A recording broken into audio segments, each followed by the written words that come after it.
My sibling Chloe rose up during Thanksgiving. Her drink glass shook enough to seem dramatic as she declared, "Eliza needs to quit asking for cash. It's totally sad." Everybody gave a quiet laugh. Meanness felt like a household thing. I didn't protest.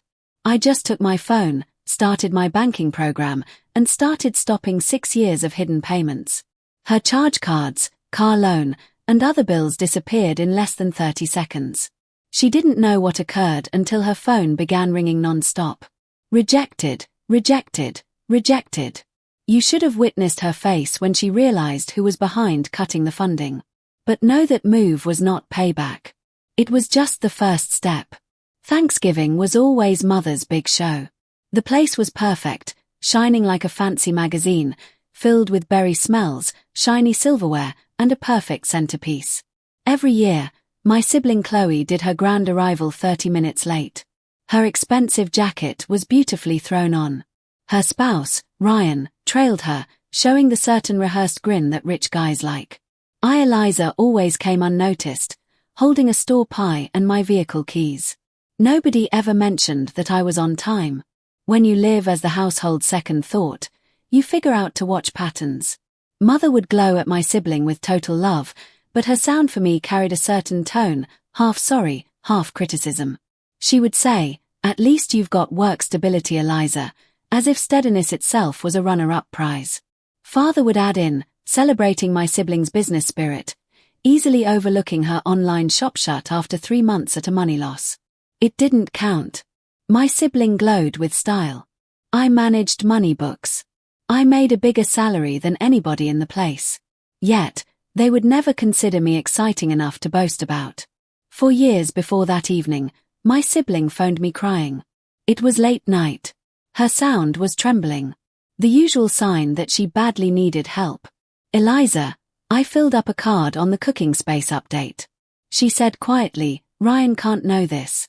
Please, just the one occasion. I swear to repay you." The cost was $900. I sent the money right away without requesting any details. That's what siblings are meant to do, give help, but once fast grew to twice and then it turned into a monthly thing. First charge cards, then a car loan, then an insurance payment. Her money troubles changed into steady lifestyle support. By the 4th year, I was paying $3,700 each month, which was enough to buy a second car myself. I carefully saved every proof and text note. I kept saying to myself it was short-term, that someday she would fix the problem. She never did, and I never turned down her ask. Part of me wanted to show I was not the mean person they thought I was.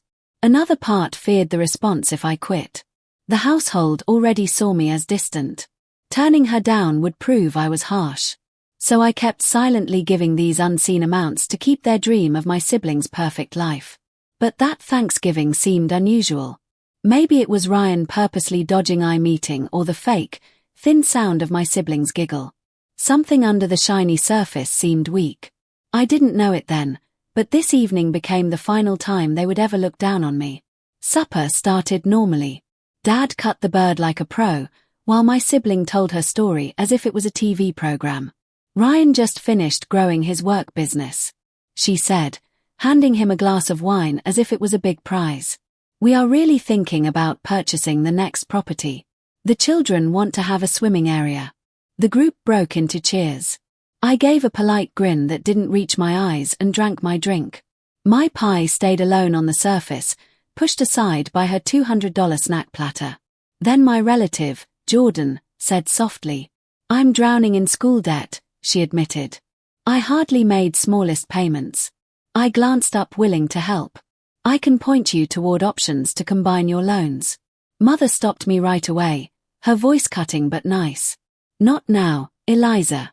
Not everybody needs to discuss money numbers." My sibling fast interrupted, wanting the attention. "Jordan, you should talk with me. I'm great at handling cash. Great at cash." I almost started laughing. This was the lady whose smallest monthly costs I had been covering for years. Still, I spoke nothing. Jordan agreed, attempting to be nice. My sibling went into unclear suggestions about planning and the strength of wishing plenty. I stared at my food dish until the sides of my sight became fuzzy. Eliza, mother, harshly stopped me. What are you attempting to do? I said again my sibling's common phrase, owning up for my own decisions. My sibling's phone rang once, then twice, and a third time fast. She first brushed it off, but the alerts grew fast, one following another until the loud electronic sound of her breaking life covered the space. What is that sound? Father asked. My sibling's sure smile weakened. It's nothing serious. Her display lit again. Payment stopped. Autopay rejected. Not enough money. The following quiet felt sharply clean. I slowly put my phone into my bag and fixed my shirt. I should go, I said peacefully. You are correct, sibling. I need to quit making my own problems everyone else's business. I walked out before anybody had chance to answer. Behind me, I could notice her phone going non-stop. It was bank, credit company, the ghostly voice of every secret payment I had handled. Once I was back, I made some hot drink and turned on my computer. Years of money files were waiting for me. Every move, every note saying please just this single occasion. Every word she never kept. I built a full chart using colors by year. The ending debt number stared back at me, $41,500. When her first crazy voice note came, I decided not to pick up. More came right after. Her voice changed greatly from anger to fear, then to begging. Eliza, what really did you do? Ryan is beginning to ask sharp questions. Please, you need to repair this.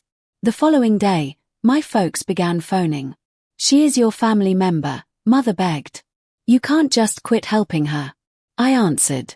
I did not quit helping her. I just quit covering her household bills. A heavy quiet came. They had no answer for that reply. By the time the week ended, my sibling's nicely built dream had totally broken. Her loan accounts were stopped.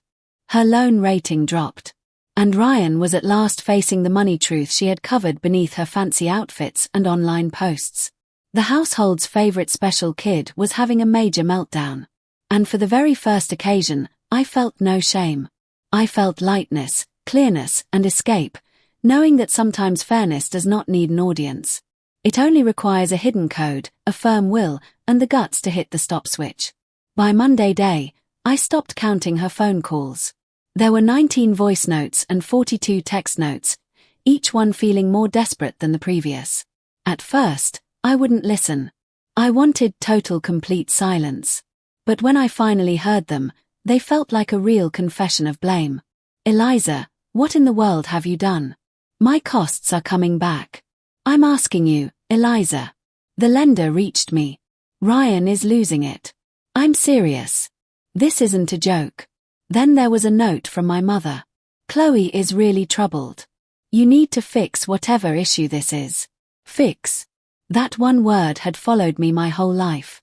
I had always fixed my siblings' bills, her crazy moments, and her image. I had always fixed the household story every time she fell. But that time was done. At exactly 8 a.m., an unfamiliar phone digit showed on my screen. I picked up. This is Ms. Stone. My title is Denise, reaching from bank company. We are checking the stopping of repeating costs made to the account finishing in 7734. That is right, I said. May I ask why you were doing costs on another person's charge card? I breathed slowly. It was a family deal. It has stopped. There was a brief break. Then the worker replied with knowing. Stopping finished. When I hung up, I understood there was no chance to return back. By midday, my sibling messaged again. You said to help me. Why are you intentionally hurting me? I wrote back a reply. You told me to quit asking money from you. I am just obeying your command. The writing sign showed, disappeared, and then showed again. Then came her last note.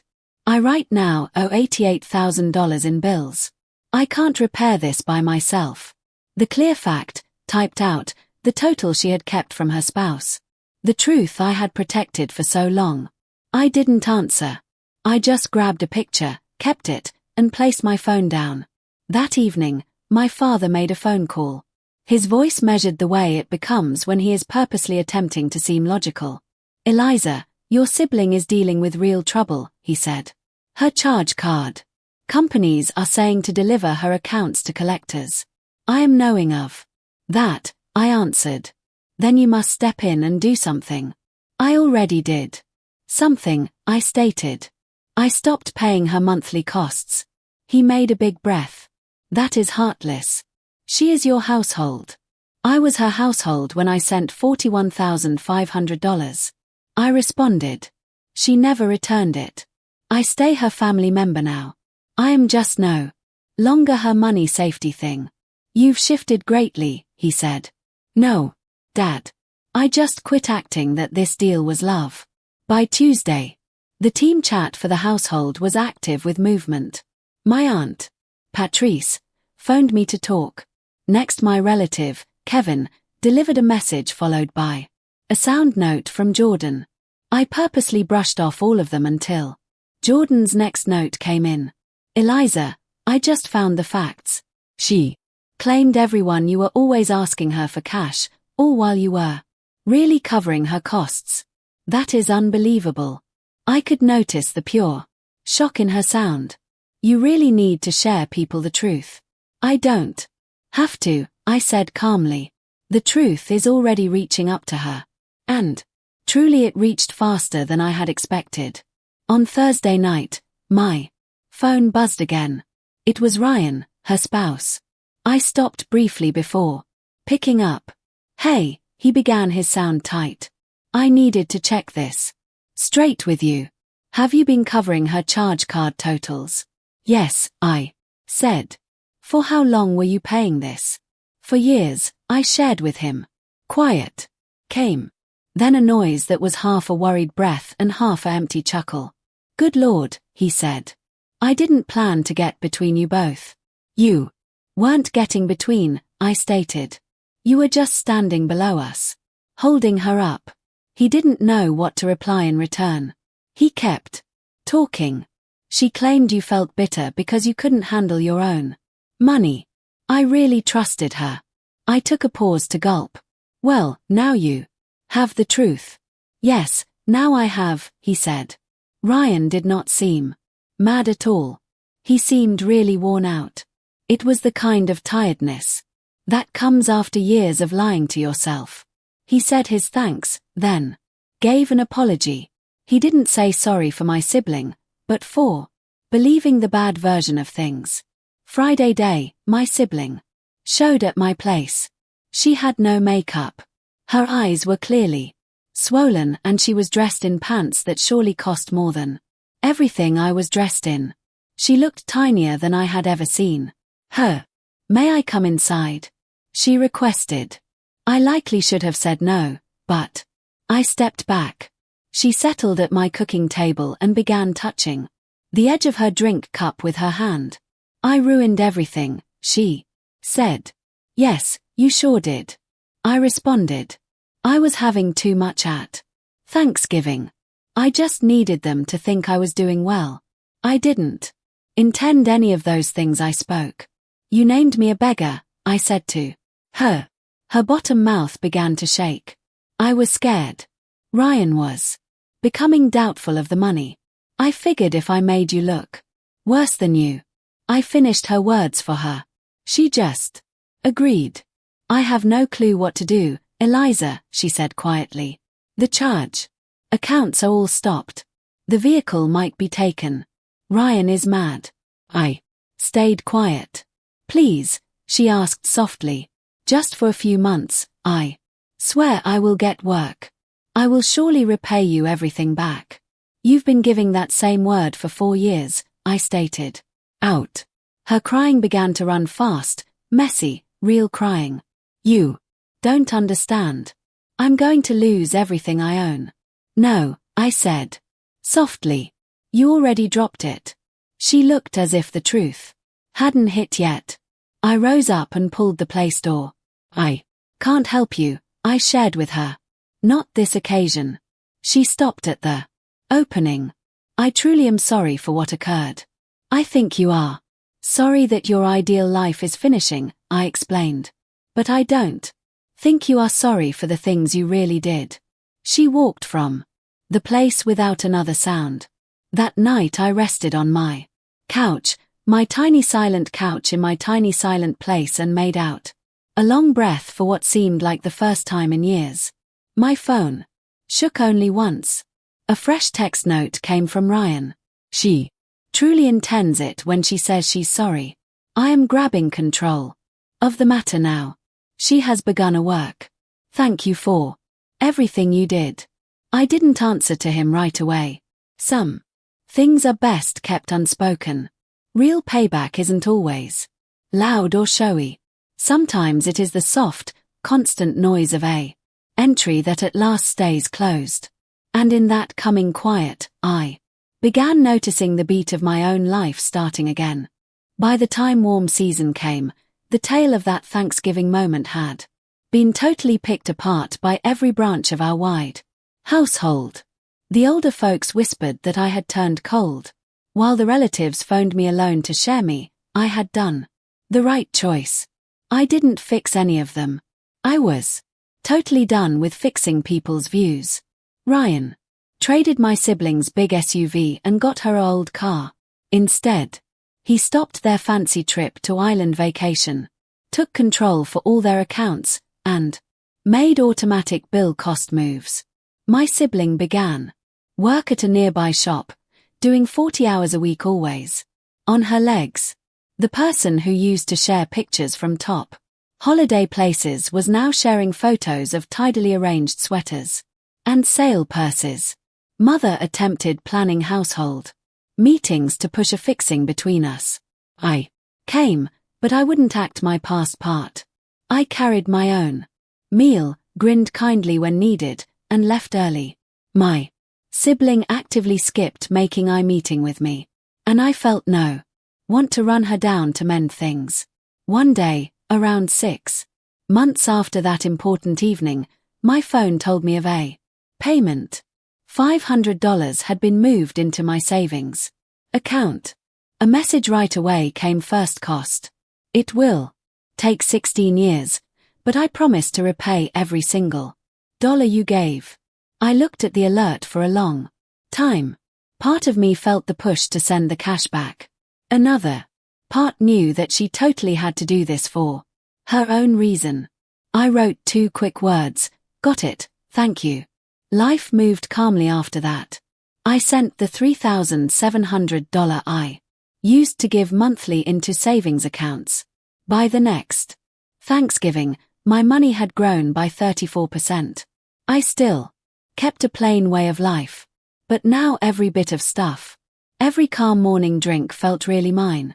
It was all bought for, gained by me, and totally clean by anyone else's money problems. At holiday time, my sibling and I stood beside each other in Mother's cooking space once more, seeming like outsiders who happened to share a youth. She handed me a dish of treats without glancing up. "I'm doing an effort," she said. "I know that," I answered. It was not pardon I gave. It was plain seeing. Jordan held me before she walked that evening. "You showed me how to stop people from stepping all over me," she said quietly. "You did that by at last refusing to allow them step over you." That's when the real thought struck me. The time I quit being the household's blame person wasn't when my sibling's phone lit with rejection alerts. It was the time I quit feeling the want to say sorry for doing the correct thing for myself. A year after, Thanksgiving supper seemed smaller, less people, much less sound. But for the first occasion, the silence felt totally right. I rested at the same table where everything had broken 12 months earlier, seeing I was no longer wanting anyone's approval. I had used most of my life attempting to be the family member who could repair everything until I figured that always fixing others can hurt you in ways nobody else ever sees. My sibling was kind, calm, almost quiet. She handed me the crushed potatoes, and for the first occasion, there was no fake show behind her grin. I felt no leftover anger anymore, only a feeling of space, the kind of space that at last brings calm. I walked early, stepping out into the freezing evening, thinking about all the unseen things I had gotten back through my quiet, my own pride, my built savings, my feeling of self-worth. I used to think revenge meant making them hurt. But real revenge is just living a nice life, calm and really free. If you have ever been the person who kept a household together until the work broke you, this story is meant for you. Please drop a note and tell where you are hearing from and share your tales. They show me that I am not alone. And if you really think that making limits is not an act of meanness, but one of bravery, please press the follow switch. There are more